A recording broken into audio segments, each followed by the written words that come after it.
Estoy seguro que lo van a lograr. Mira, mira, mira, mira, ya lo lograron.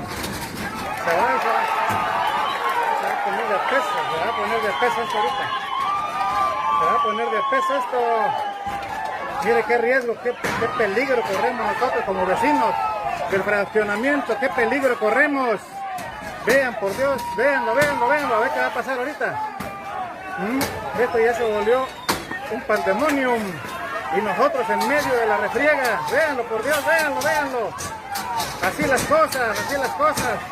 ¿Qué va a pasar ahora? ¿Qué va a pasar? ¿Y las autoridades qué? ¿Qué esperan para clausurar esta entrada?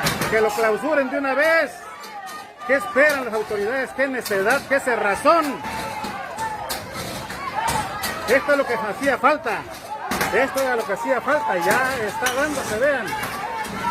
Vean, vean, vean, vean. ¡Vámonos, vámonos, vámonos! Vean.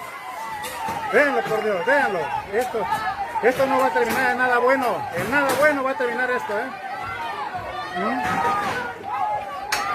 ¿Qué necesidad de estar grabando estas cuestiones, estas cosas tan penosas? ¿Qué necesidad? Vea a la gente vengándose entre ellos. Vean, vean, vean, vean, vean, vean.